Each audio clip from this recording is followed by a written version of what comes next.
ॐ जननीं शारदां देवीं रामकृष्णं जगद्गुरुं पादपद्मे तयो श्रित्वा प्रणमामि मुहुर्मुहुः।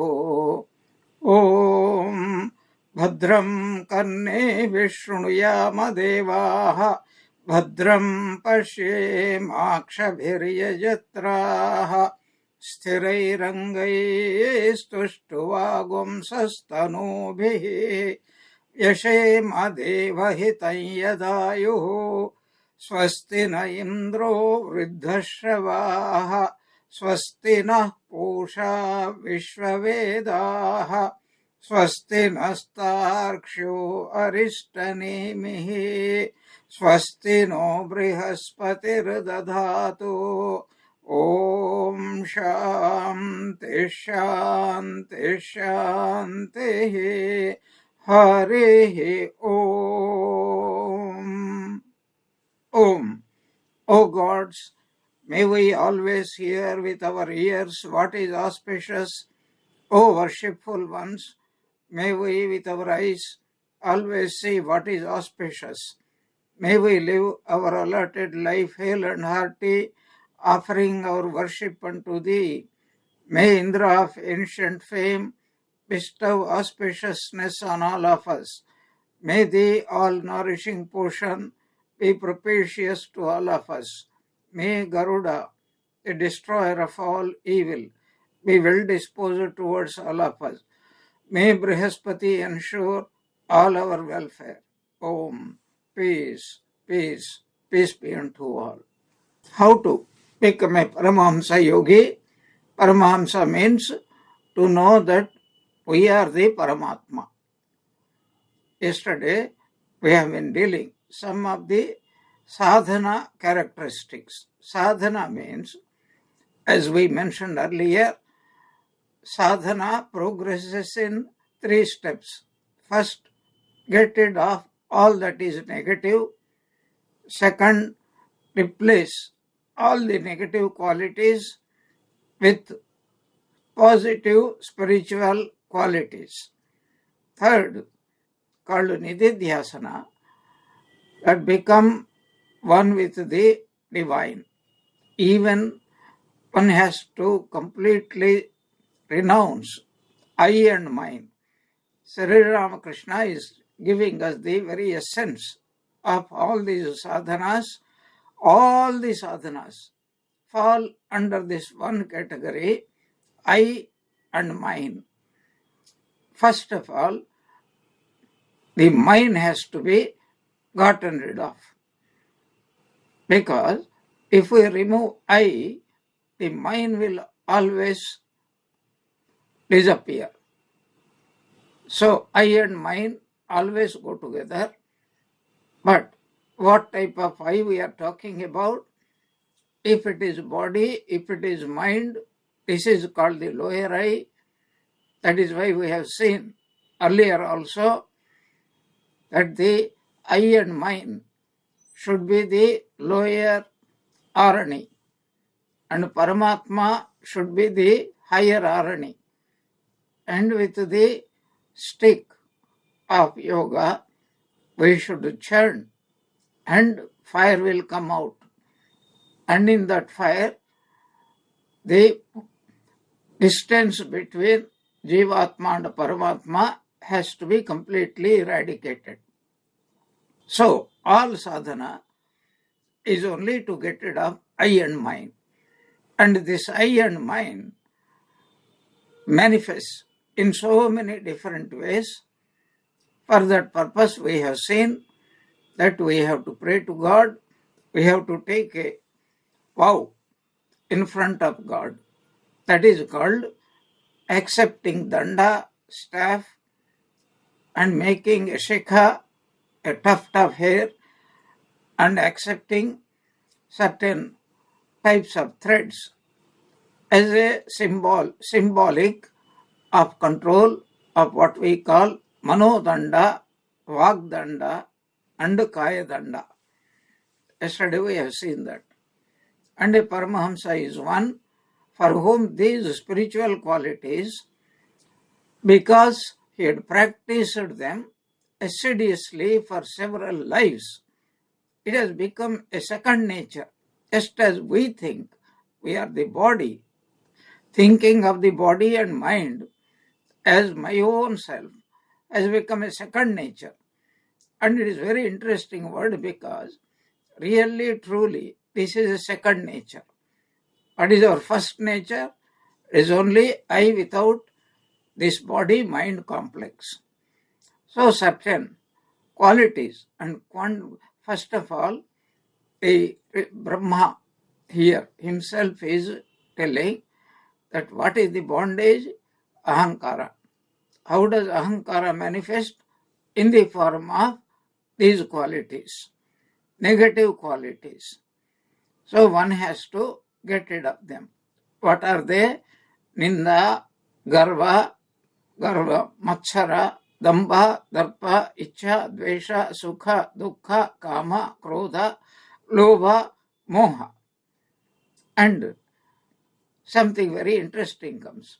Harsha, even becoming joyful, getting elated, that is also a bondage. According to Vedanta, not only papa is a bondage, punya is a greater bondage. Because for the experience of the punya phala, we have to take births.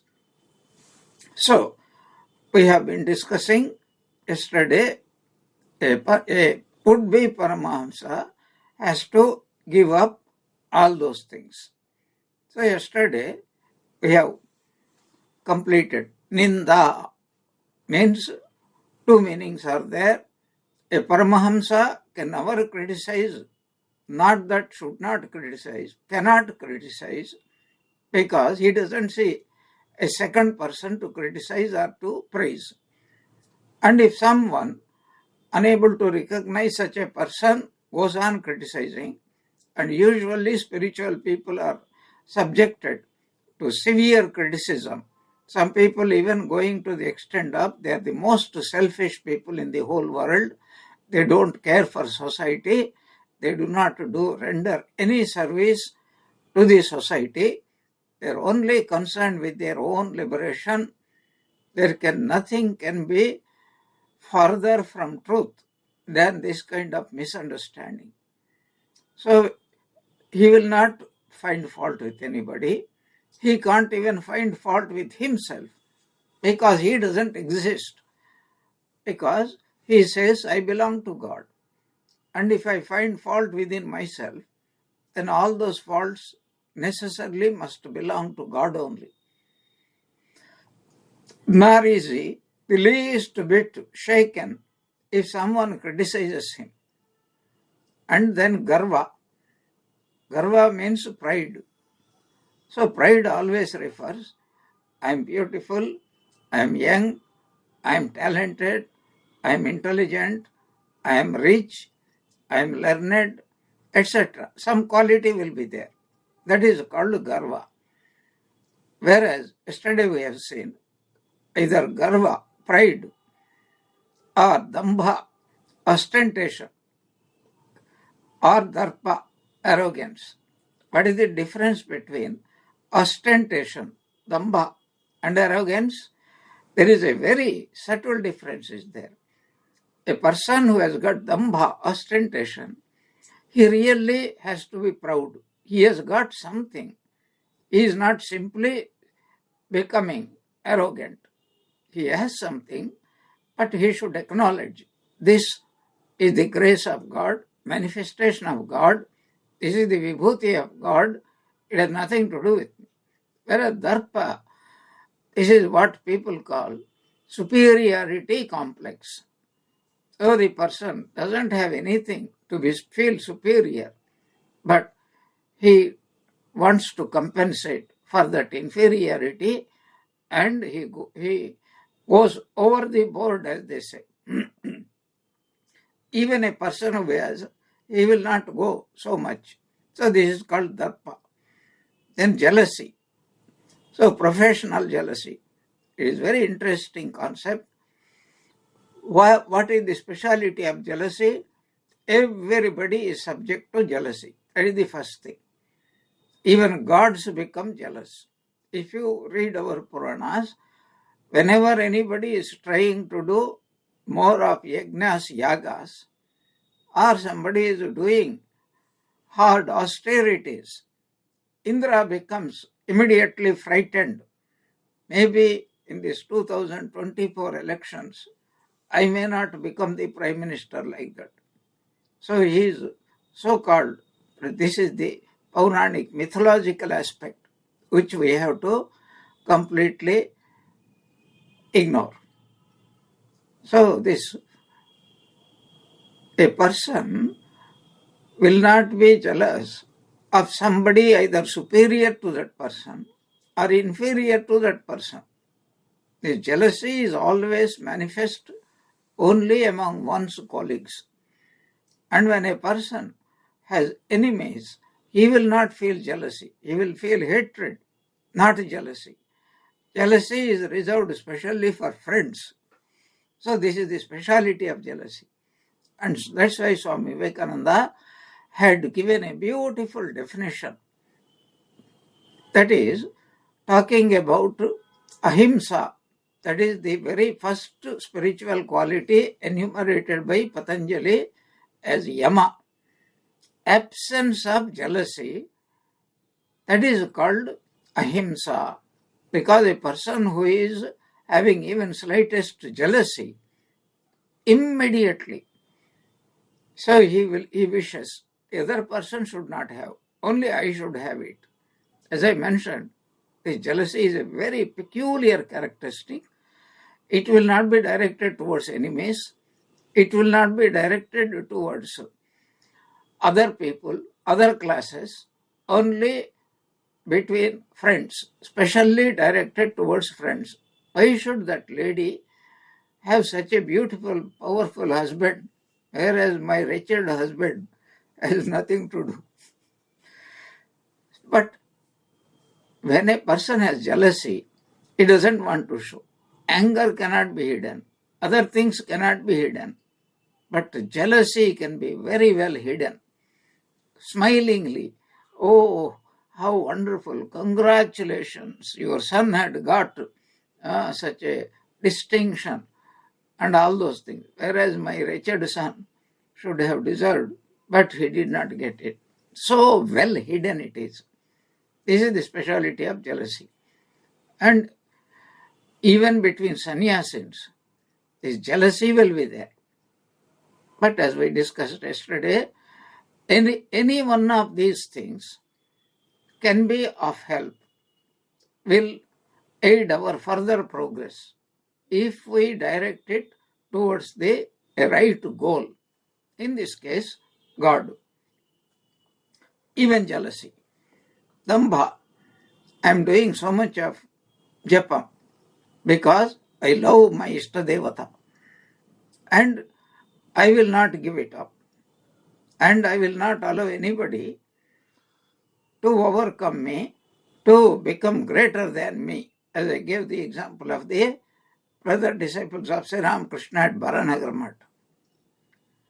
So anything can be very helpful, positive quality, provided it is directed towards the right goal.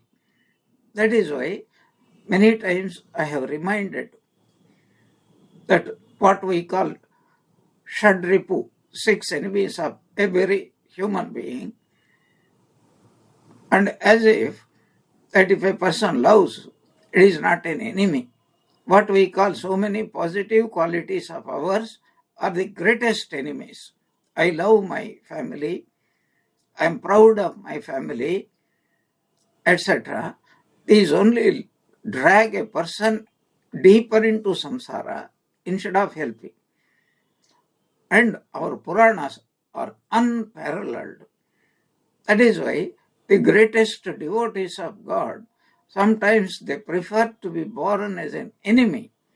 And we know Jaya and Vijaya, but rarely people take notice of Putana, of all the Gardhabasura, Dhenukasura, Kalasura, etc., Shakatasura.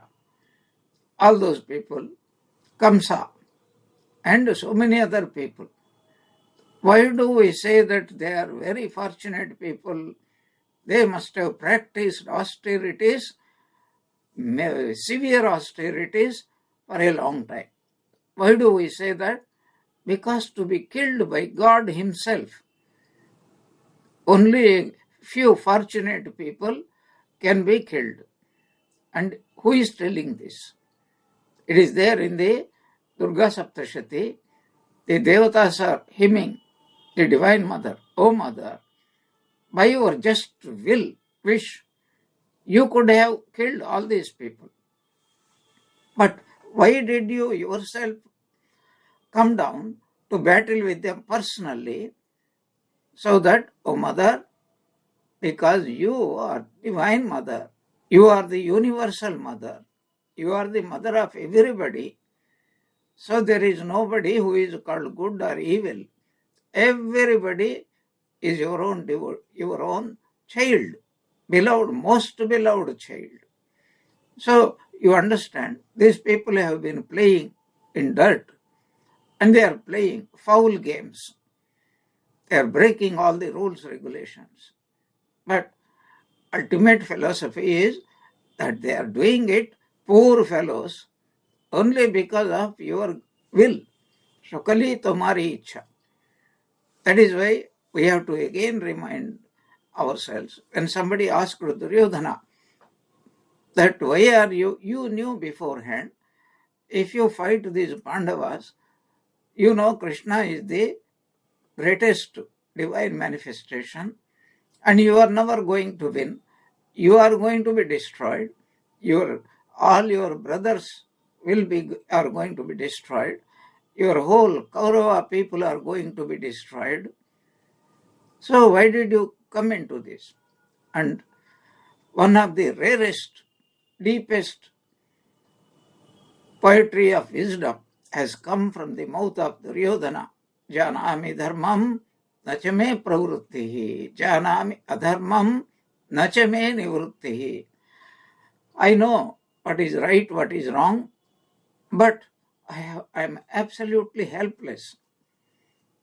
Somebody, kenapi, hridayastitena, dwelling in my heart, is not allowing me to do. And in a good way, that's what Swami Vivekananda also had said. I wanted to go to Himalayas to sit in meditation, and I will be merged in meditation. Once in few days, I come down to take a little food so that this body can be sustained. But this old man, called Ramakrishna, had made a monkey of me, tied a rope around my neck, and made me dance through half the world. And even now, he is sitting on my shoulders and not allowing me to do what I want. So, we are all pawns in the chessboard of the divine play. This is a most marvelous idea. But the crux of what we are discussing is all these so-called negative qualities can be the most helpful positive qualities if we can direct them towards God. That's what Sri Ramakrishna had specifically taught. Increase your lust, your anger, your greed, your delusion, everything, but direct it towards God. Interestingly, is there something called, so we can practice delusion with regard to God?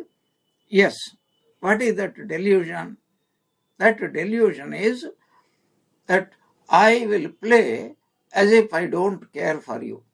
But deep inside my heart, I will only think of you. I know who you are, I know who I am, but outside, I will behave as if you are my sworn enemy, like Ravanasura, like Hiranyakashipu, like Shishupala and Dantavaktara, like Kamsa.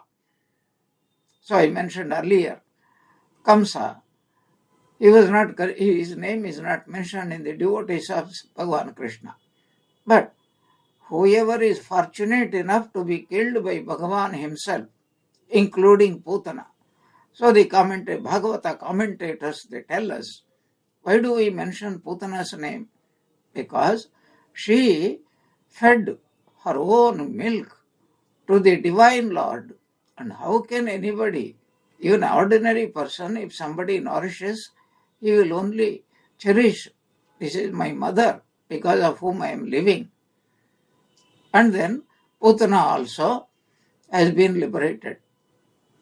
This is the most marvelous attitude that we have to take it. But for now, so these things we have to realize and we have to control them, and then only the question of redirecting them will come.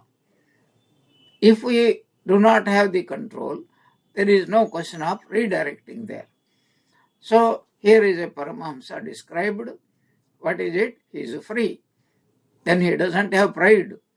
He doesn't have jealousy. All these things do not happen because there is no second. Advaita, ekameva advitiyam. So towards whom is he going to show dambha, darpa, then ichha, I like this. There is no second to desire. Dvesha, I hate. There is no second. Sukha, dukkha. These are all far lower things. But he is bliss himself. God is not having bliss, but he is bliss. Ananda Swarupa. And then a Paramahamsa is one for whom all these qualities have become very natural qualities. Then Kama, Krodha, Lobha, Moha, and we have to supply Mada, Matsarya. And they have all Matsarya has already come here. Mada also in a way it has come earlier. So what is called Kama? That is lust, anger, greed, delusion. And they are all very helpful. How are they? How is Moha, delusion helpful? Because if you remember, the very first chapter of the Bhagavad Gita is titled as Arjuna Vishada Yoga. And our great Shankaracharya says Vishada means because of delusion. Any type of grief, unhappiness, sorrow, pain comes because of what? Delusion only. What delusion? They belong to the body-mind complex. But when I am not body-mind complex, how do they affect me? It is impossible. Even when the person who is terribly worried or completely controlled by delusion, etc., when he enters into deep sleep, he is not troubled by any one of those things. Completely worry-free. That is why it is called Anandamaya Kosha, because he has risen above Sukha, Dukkha, etc. If an ordinary person without sadhana very naturally experiences this tremendous state of mind, and what is samadhi sadhana? Consciously being in the deep sleep state, where there is no duality. Consciously means I know who I am. Even that avarana shakti will not be working there through sadhana. So then harsha, elation. Yesterday I mentioned that this person will not suffer from either harsha or udvega. It is also called udvega, or the opposite of it is called anavasada. Avasada means so to go down, anti-depression, that feeling something has not gone well, I feel depressed. No, a person's mind will be okay. Sometimes you are completely satisfied, satiated. Sometimes you are hungry, you are thirsty, you are restless, you are weak. But that belongs to something else. It doesn't belong to me. That is both Sukha, Dukkha and Harsha. And is called Uddharsha. Harsha, elation. Or na avasada, not going down. Then asuya. Whom is he going to envy? There is no object, second object. And ahankaradincha hitva. So he completely he doesn't even give up. A Paramahamsa doesn't give up all these things. What a strange statement, you may wonder. All this time you are telling we have to give up. And a Paramahamsa doesn't give up.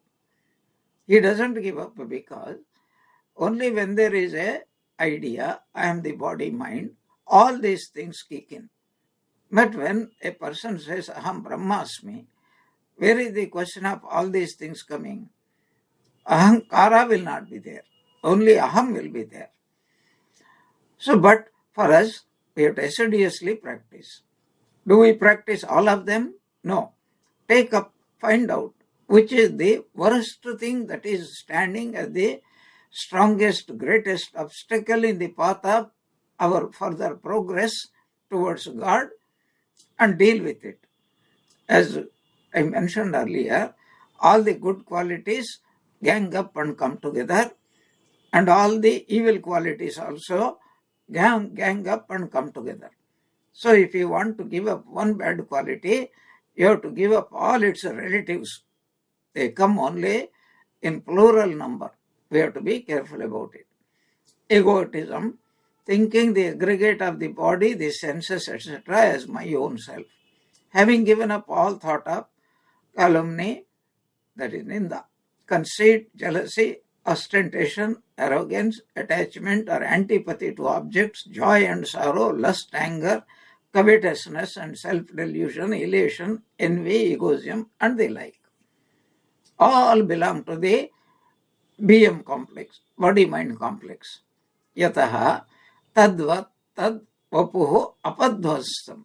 Because this person had practiced so much that his mind is kept absolutely pure, undulated. There is no undulations at all.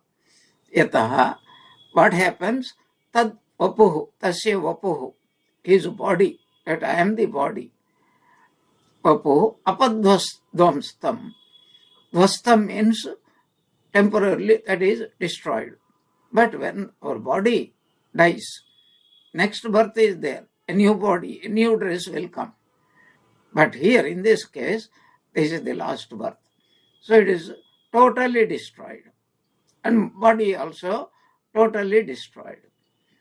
Not only that, a hint is given how one should look upon one's own body.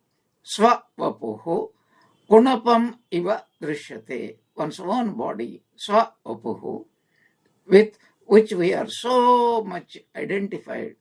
We think we are the body, body is me, and it is most dear to me. Whatever we are identified with becomes very dear to me. But he looks as a corpse. Why? It is really a corpse only.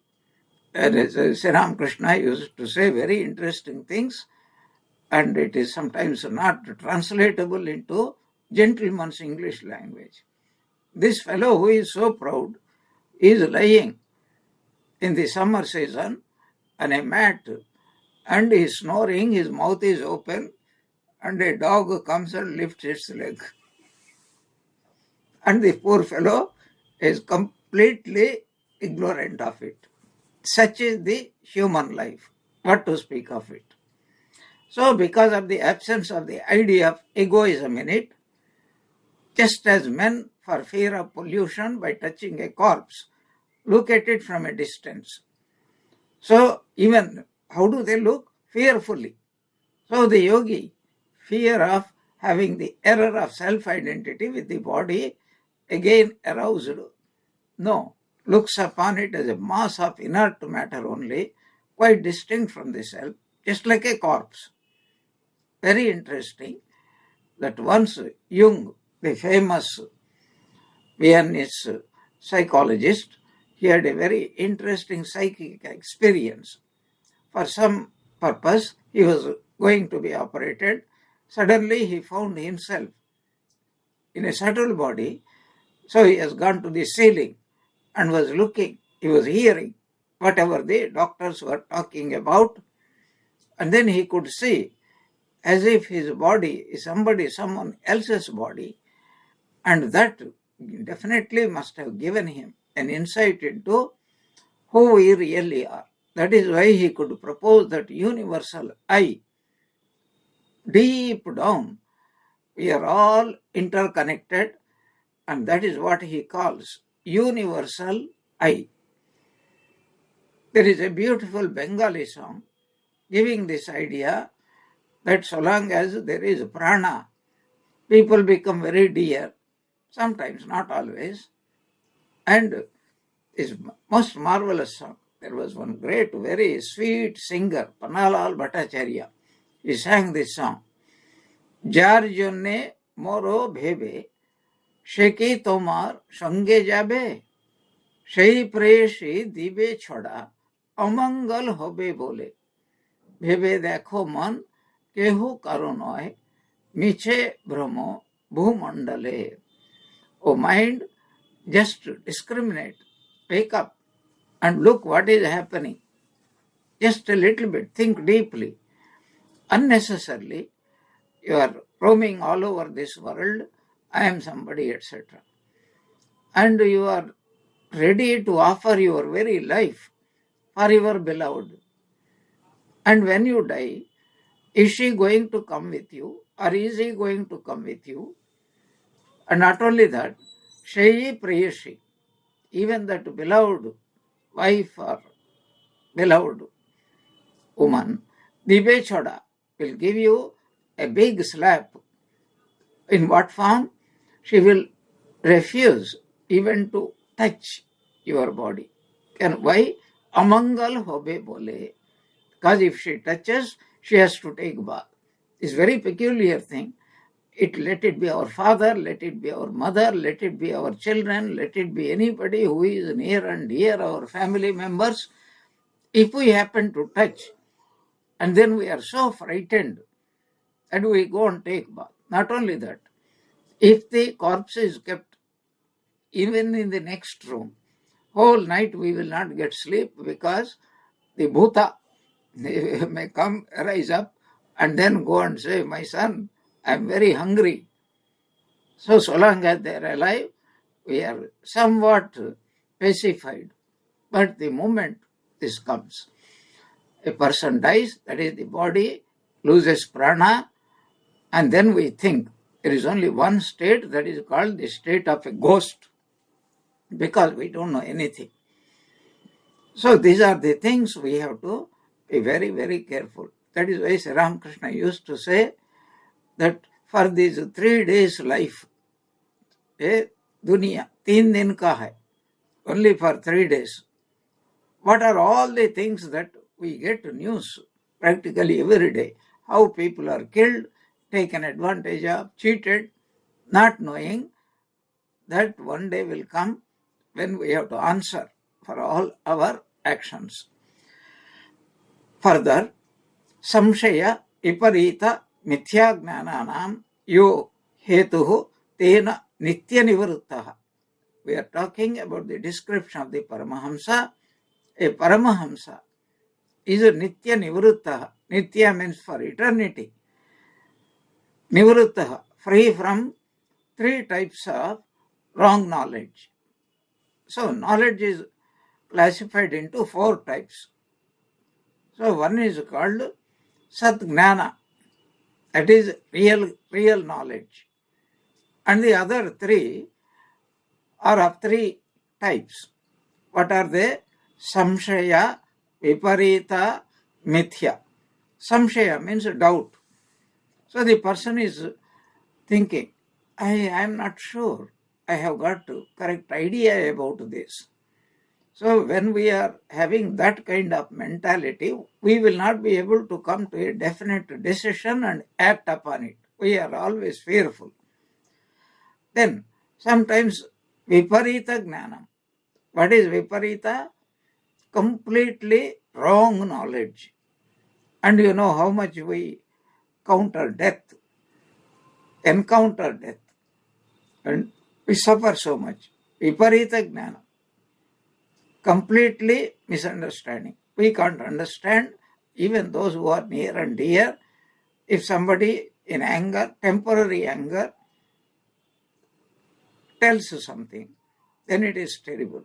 I reminded you earlier, there was a very close devotee of Sri Ramakrishna, and Sri Ramakrishna really loved them, trying his level best to awaken their spiritual life and then to take them nearer to God.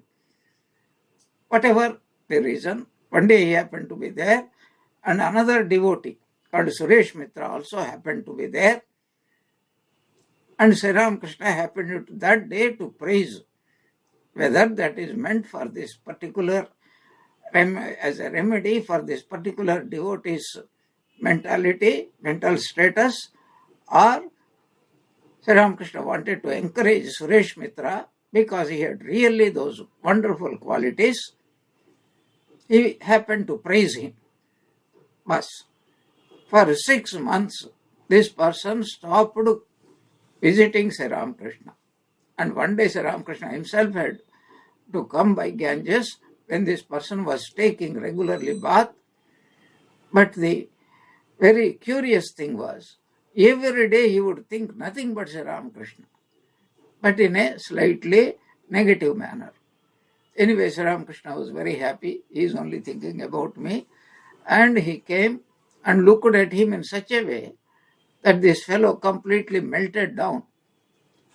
So like that, every devotee that came to Sri Ramakrishna, they had terrible defects. And that is a matter of great consolation to all of us. If the direct disciples of Sri Ramakrishna himself are having so many problems, what is my problem? But just like direct disciples, if we have faith in Sri Ramakrishna, he will bring occasions, he will tailor-make events for our own sake. In fact, every event is tailor-made by Mahamaya, so that Divine Mother, so that we can progress by overcoming both these states, elation as well as depression. So the first type is absolutely what is called right knowledge. The second is doubtful knowledge, and we are very much aware. But when we misunderstand something, we are not aware. We think that what we understand is right knowledge. And then the third one is called mithya gnana. That is, he is not having opposite knowledge, but he mistakes one thing for other thing. Mithya gnana. So that is the famous example is, in semi-darkness we mistake and we think there is a snake. Actually, there is no such a snake. But whether it is there or not, this is not a real this thing. And among this is called adhyasa, superimposition. And the superimposition, not only this type of superimposition, there is a very beautiful superimposition. This is called shobhana adhyasa. What is the nature of this shobhana adhyasa? So every young man, he thinks he has fallen in love with a very most beautiful lady in the whole world, and then probably she is not paying any attention towards him. So this fellow is going on praying or wishing, if only I can marry, I can get her as my spouse, then my whole life I will be so happy. If I can get so much money, if I can get such and such a job, if I can acquire such and such a house or such and such a car, or if I put on such and such a dress, or if I can acquire such and such a gadget. So in China, some few years back, such is the terrible effect of brainwashing through advertisements. One young Chinese youth had sold his kidney just so that he will be able to buy the latest iPhone, which he must be regretting definitely now, because after that 2-3 iterations have come. So that is what happens. This is called shobhana adhyasa. So right knowledge doubtful knowledge, of completely mistaken knowledge, and what we call superimposed type of knowledge. Mithya Gnananam. Yo Hetuhu. This Paramahamsa, he doesn't suffer because there is no mind. These are all the effects of the mind. And the mind itself is not there. Therefore, Nitya Nivruttaha. He becomes eternally free from doubts. Not only that, because he has become not, he is not knowing Brahman. Knowing Brahman is becoming Brahman. Brahmavit Brahma eva bhavati. So, this person will be swimming in what Sri Ramakrishna used to call Brahmananda. And once the knowledge of Brahman comes, tat nitya bodhaha, and realizing that eternal Brahman, tat means Brahman, nitya bodhaha, that is eternal knowledge. And how does this person get eternal knowledge? Only by one means, by becoming one. If I am separate from an object, I may have temporary knowledge. As so long as I am in contact with that object, I will have some knowledge. But if I become that object, I will remain as that object, and my knowledge about that object will be permanent. That is called Nitya Bodhaha, realizing the eternal Brahman as one's own self, Tat Swayameva Avasthitihi. And this is clarified here. Tat, this Brahman, Swayameva Avasthitihi. He abides in that. Not like a person abiding in a house or in a carriage of a train or in a car. No. He becomes identified. That is called Swayameva Avasthitihi. Aham Brahmasmi consciousness. And what happens when this knowledge comes is beautifully described. Tam Shantam. His mind becomes absolutely peace. What type of peace? Peace that passeth all understanding. Achalam. And then his mind, there is no mind there at all. So, immovable, that is unshakable, unchangeable, that knowledge. What knowledge? Advaya, that I am one without a second. Ananda, I am Ananda Swarupa. Vijnana Ghana, I am Chit Swarupa. Eva Asmi, I am that which is ever calm, immutable, undivided, of the essence of knowledge bliss. And further description, Tat Eva Mama Paramadhama, that abidance in that eternal Brahman, that is my real nature. Dhama means abode. That alone is my real nature. In Bhagavad Gita, 15th chapter, there is a beautiful verse. Natad bhasayate suryo na shashanko na pavakaha yad gatva na nivartante tat dhama paramam mama. That supreme abode of mine is not illumined by the sun or moon, nor by fire or electricity. Those who reach it never return to this material world. So, nanivartante, that means there is no rebirth. That means they know I am ajo nityaha shashvatoyam. I am unborn, I am infinity, I am eternal, I am all-pervading, I am unchanging. Even these words, very, very important for us. They're all descriptions from our standpoint, from the standpoint of ajnana. Why should a person think? If a person has to know this is eternal, permanent, he must be aware of what is called impermanent. If somebody has to think this is a bliss, he must be aware of its opposite. That is why, as we have mentioned earlier, Sri Ramakrishna tells the beautiful story when Lakshmana saw Vasishtha grieving at the death of his sons. And Lakshmana was amazed because Vasishtha, was considered as foremost knower of Brahman. But when he saw this behavior, he was shocked. So he asked Rama, and Rama replied, like Sri Ramakrishna. What did he reply? My brother, wherever you see knowledge, there is ignorance. Wherever you see goodness, there is evil. Wherever you see happiness, there will be unhappiness. This is the samsara of duality. It is not possible for anybody to get rid of it. But here is a state, yat gatva. Gatva, the word gatva means having reached. But we should not understand he was somewhere, he was at a distance, and then he went on walking, and slowly he was approaching nearer and nearer. And this concept invariably comes when we are trying to describe something which is indescribable in human language.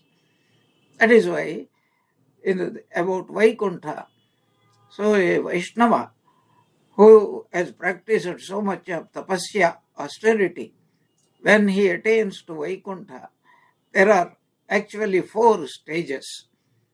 What are the 4 stages?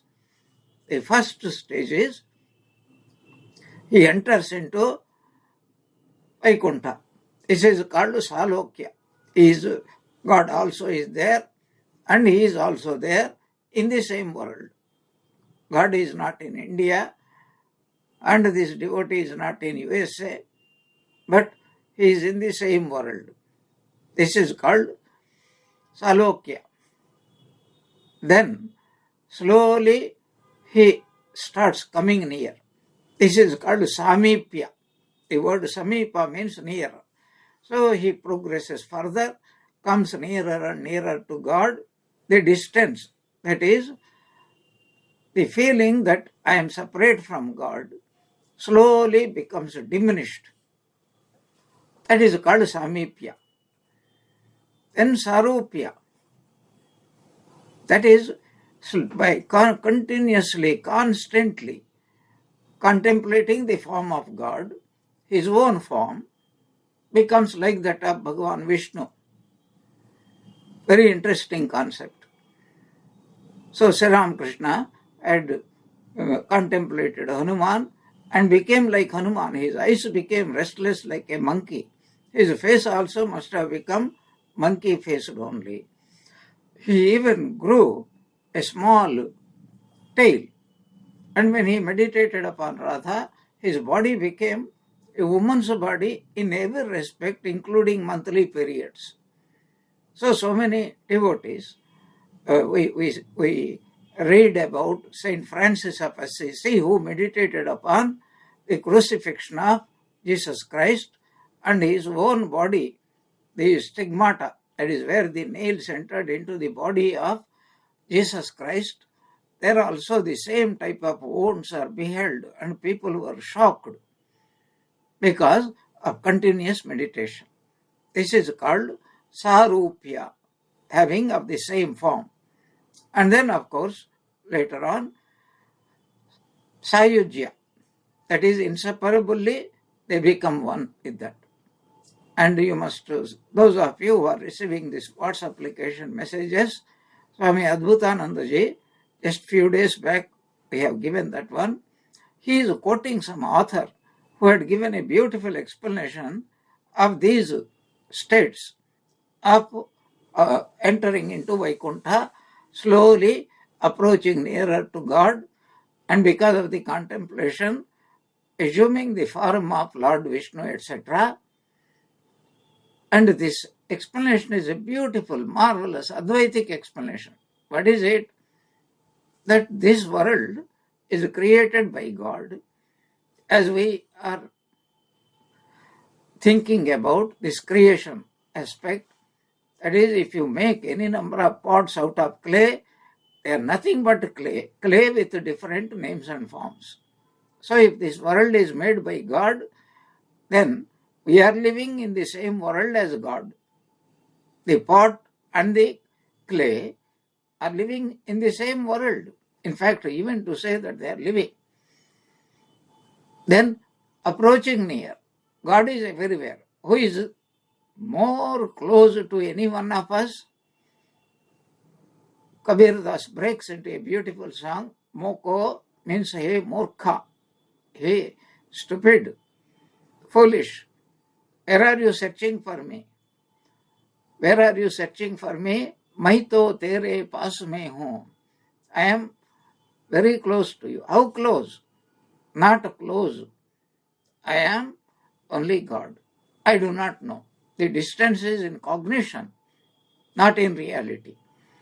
So this world is created and God is everywhere, like clay is everywhere, every particle of the pot. So God is the most nearer. This is called Samipya. And then Sarupya. God only has taken these particular names and forms. So this form is really God's form only. So Sarupya is attained. The only thing to be attained is Sayujya, complete oneness. When this ignorance is totally destroyed, we become that. Now, what are we talking about? That about this Vaikuntha, the concept, Sarupya, for example. First of all, Salokya. What is Saloka? America is a long distance away from here. Australia is long distance. The moon, the Mars, the sun, these are all very far distance. But we should never think of Vaikuntha as very far from us. No. That is, the whole thing is nothing but God. We are in Vaikuntha only already. That is the first idea. Second is, we are very near to God, but because we do not think so, our thought makes it as if God is very far. Supposing you are wearing a cloth. What is that cloth? Nothing but God. You are eating a sweet. It is nothing but God. So whatever we are smelling, touching, tasting, hearing, seeing, everything is nothing but God. We are never away from God. This is called Samipya. What is Sarupya? So Vishnu has got 4 hands. I wonder what type of special bed had to be created to accommodate those 4 hands. It is only for the sake of beginners, for meditation's sake, and it is a very good meditation because this is called Buddhistic koan. What is koan? We are all accustomed only thinking about 2 hands. All of us have got 2 hands only. But if God is to be thought, we have to break our habit that no, he has got 4 hands. Only 4 hands? Chaturbhuja. Sahasra Sesha Purushaha, Sahasrakshaha, Sahasrapat. So, millions and billions of hands and eyes and heads and legs and hands and ears and everything. That is to say, whatever form, whatever object we are beholding, it is nothing but Brahman in that particular name and form. It is this special form, 4 hands, Gada, Shankha, Padma and Chakra. These are only for the sake of contemplation for the beginners. But as we progress, as we come near, he becomes infinite. And infinity cannot have any type of form. That is the idea we have to understand here also. So that pure consciousness. So if you want to see the sunlight, first of all, your pure consciousness, there is sunlight. There is moonlight. There is light of the fire. There is the light of the speech, etc. Before we can do anything, that pure consciousness has to be there. That is why the sun is not called light of the lights. It is only light. But our consciousness is called the light of the light. Jyoti Rajyoti Ujjvala Hridi Kandara. And that is the knowledge. What is that knowledge? I am pure consciousness. I am not a manifestation of consciousness, but I am pure consciousness. And a person who has a Paramahamsa is one who has this kind of gnanam, knowledge, samvit, tadeva shikhacha. So earlier we have seen shikha means brahmacharis usually in the South India, they keep a tuft of hair. Brahmins, priests also will have tuft of hair. So this is the tuft, tadeva shikhacha. And what about the sacred thread? Tadeva upavitancha. That gnana alone is his holy thread. And Paramatma Atmanoho ekatva gnanena tayor bhedaha eva vibhagnaha. So this breaking, destroying the idea, God is another, this is me, and that is God. I am one, he is the second, and we are totally different from each other. No. Atmanaha, Paramatmanaha. The Jivatma and the Paramatma. They are not two. Ekatva gnanena. So they are only one, not two. Tayor bhedaha. So because of ignorance, we think one is different from everything else. That called ignorance, and that ignorance is totally destroyed. Bhedaha eva vibhagnaha. That differentiation, Veda means difference, is totally destroyed forever. And as we discussed earlier, there are three types of differences are there. Videsh, what is called Vijatiya, Sajatiya, and Swagata. Please remember what they are. And this knowledge that there are no two, and even to, I do not say Aham Brahmasmi, even to say Aham and there is Brahma, implied is there are two objects. No. This knowledge is called Sa Sandhya. That is his Sandhya. What a beautiful symbolical explanation of these things. And when M first time had gone to meet Sri Ramakrishna in the afternoon, and then the first thing he heard is that Sandhya merges in Gayatri. Gayatri merges in Om. Now we can understand what is Sandhya. Sandhya means the conjoining between day and night and day, dawn and dusk. And at that time, the mind naturally becomes calm and quiet. We are supposed to contemplate upon God, giving up everything. That was our, what is called, traditional way of living life. Now everything has gone topsy-turvy, bed coffee and TV news and all these things become our Sandhya now. If somebody performs these rituals, what happens? Mind comes under control, thoughts come under control, and the person, he goes on repeating only the mantra. And what is the mantra? It is a prayer. Dhiyo yonaha prachodaya. And the divine listens to this prayer and grants.